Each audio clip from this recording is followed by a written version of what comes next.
I'm here with Ryan, and he's at the Elizabeth Warren event. And what in specific brought you to see Elizabeth Warren today? Well, I've been a big fan of hers for a while. I used to work at Blockbuster a long time ago, and there's a movie, the documentary called Maxed Out, specifically talking about credit card debt. And there was a customer that we had who highly suggested it, and since then I've been just a big fan of hers.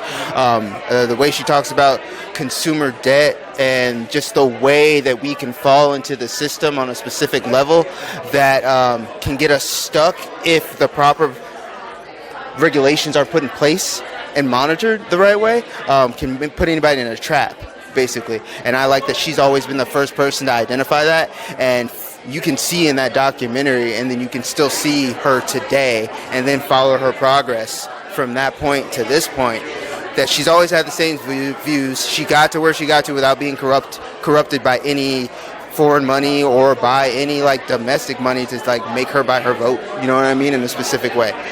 She's always been very, very clear, and the way she communicates to people is very clear. I have a brother with autism, so communication's always key, specifically on making sure that you make yourself known and heard so they can really understand what's going on. And she has a way of being able to do that to everybody so they can really get what she's talking about. So you said that she's proven herself to not be corrupted. One thing a lot of far left people are worried about with her is that she took a lot of corporate PAC money from before and has rolled it over into her presidential campaign and then said, I'm not going to take corporate PAC money. But then she also did an interview with the Young Turks where she said that she's going to take PAC money in the general because she doesn't believe in unilateral disarmament. So what did you think about that? I'm not particularly, how do I say this? I'm not opposed to the fact that she would probably do that in the general election, if that's the case. I don't remember seeing or hearing anything specifically about her as she has stated from the beginning of her candidacy for running for president. So things change all the time. It just depends on if she stays consistent, which I've seen her stay consistent. You know what I mean? Depending on what she did in the Senate, I get that, whatever, but we're talking about the general now, and we're talking about where she plans to go. And a lot of people like to construe the fact that she is a socialist, which I disagree with, because all she's doing is just taking capitalism and then trying to strengthen it and make it work for everybody. I'm a socialist. I can tell you right now, neither her nor Bernie Sanders is a socialist. And Elizabeth Warren herself has said that she's a capitalist and she likes capitalism. She just thinks it needs to be regulated more. So that would make her more of that. That would make her more on the Keynesian economic side.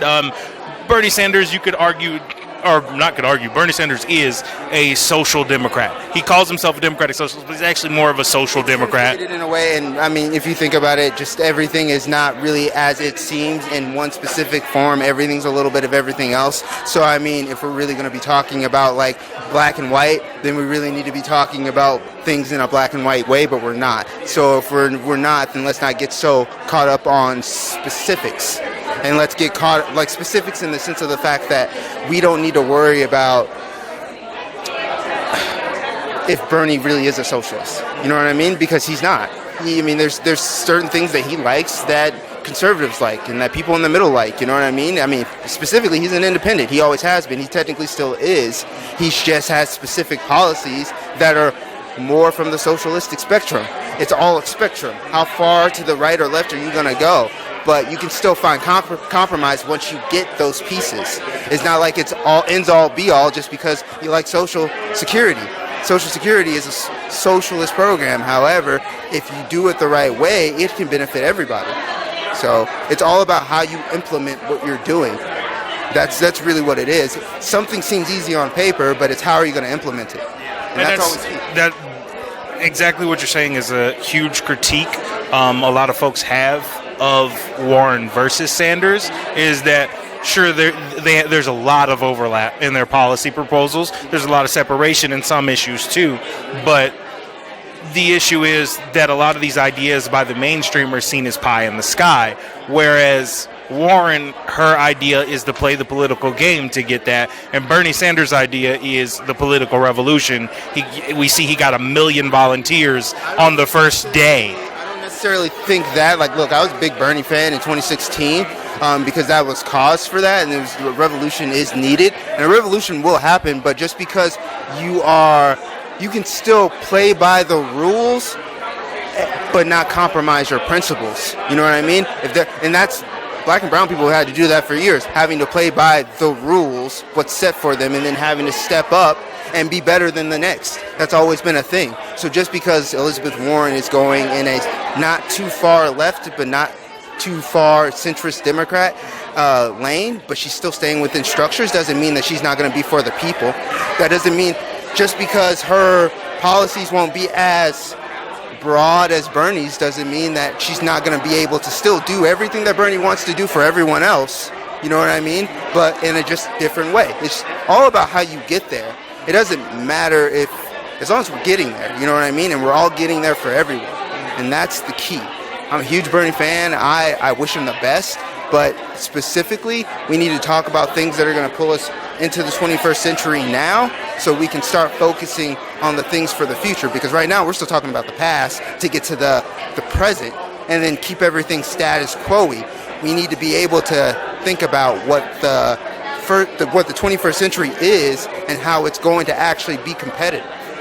So what I was saying was the idea that a lot of people had was the discrepancy between them was that she's going to play within the system, whereas Bernie's got 1 million volunteers on day one, and he's planning on, and he's already said this, that he wants to keep that group of 1 million volunteers and all his volunteers ready to go at all times, so that way when there's Mitch McConnell playing his games that he's gonna play. And it's like, okay, Mitch, that's great. Here's 1 million volunteers in your streets right now. And then you shame those people, and you've seen he's done that in the case of Walmart, Amazon, McDonald's. He's got, like... Elizabeth Warren wants to do the same thing, though, so it's not... In the end, I think she has a better argument on how she wants to implement things because, yes, he might have 1 million right now, but no one really knows who she is yet in regards of the mainstream populace. Once she gets that traction, when people really see what she's for and what she's trying to execute and how she's trying to do it in a sensible way where plans are pretty much already executed. So when you post them up to Mitch McConnell and then he says, oh no, we're not going to do that, or he's going to hold it from the Senate, she can say, this is my plan, this is what I have, this is how we're going to get there. We can compromise if you want, but tell me what you want to compromise on, how you want to compromise on that. And then on top of that, she can still take it to the American people and say, hey, this is waiting in the Senate. Mitch McConnell's not doing anything. We need you to voice yourself. And that's the thing, and that's the problem with leadership right now. No one's voicing anything specifically to the people to show them this is what's wrong, this is how we get there, and this is what you need to do to help you get there. That's the whole point of democracy. So... it goes back to what I was saying about communication and making sure all of that clear communication. And I understand exactly what you're saying, but what I'm saying is she's one person, and but that's the point of the 1 million volunteers. Let me put it to you like this. Okay, I know I understand what you're saying. Well, no, I know I'm saying, but let me just paint a picture for you because and you talked about the benefit of Social Security. You're away from the presidency. You realize that, right? Huh? We're still a year and a half away. Year and a half away. That's She can get 1 million people. Yes. Just like Bernie has. Yes, no, it's the primary season. I understand. And the whole point of a primary is we have these questions, we have these debates, and we figure out which candidate is the best. No candidate is immune from criticism. Anything you got to say about any candidate is fine with me. I don't, that's my job. I'm fine with that. My thing was that it's Elizabeth Warren saying one thing, whereas, well, let me backtrack. Let's actually go here. So with Social Security, which you said, and I agree with you, great program. Do you know how we got Social Security? Yeah, not just FDR by himself. The Great New Deal specifically. Yes, but the New Deal. But do you know how the New Deal came? So let me explain. The New Deal, what happened was we had the Great Depression happen.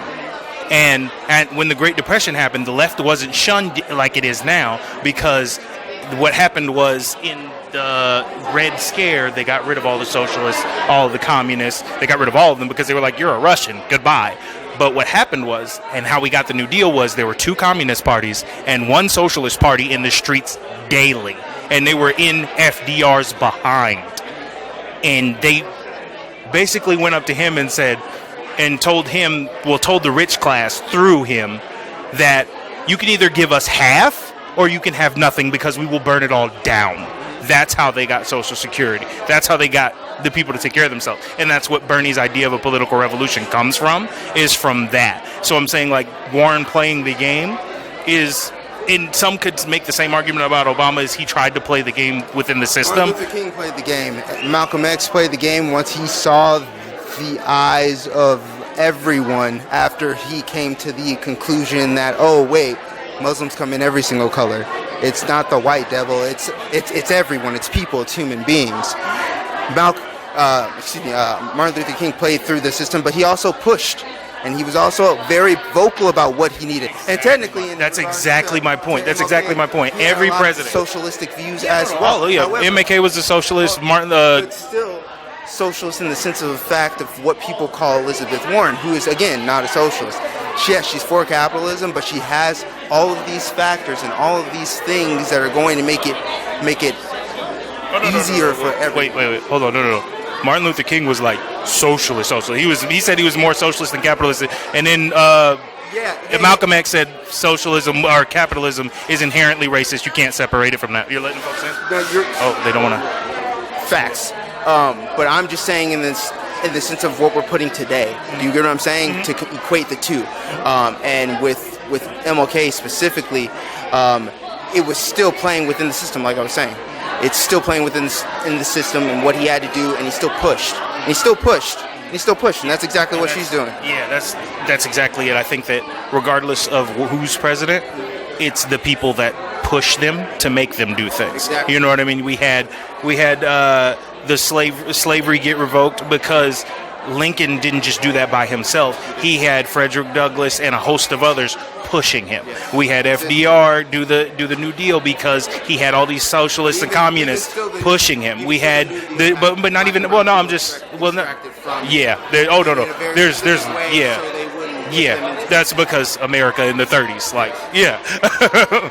But and then on top of that, the civil rights movement, LBJ did that because he had Martin Luther King and the civil rights movement pushing him.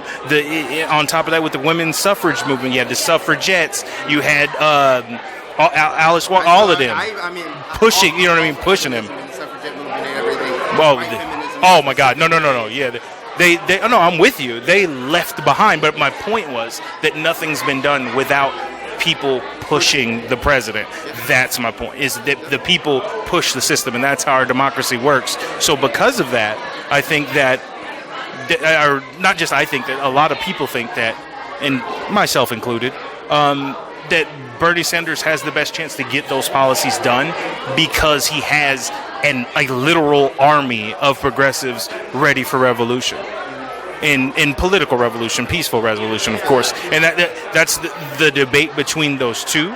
Honestly, me as a person, I kind of low-key like Warren. I have quite a few questions about her, but if you're going to give me Warren...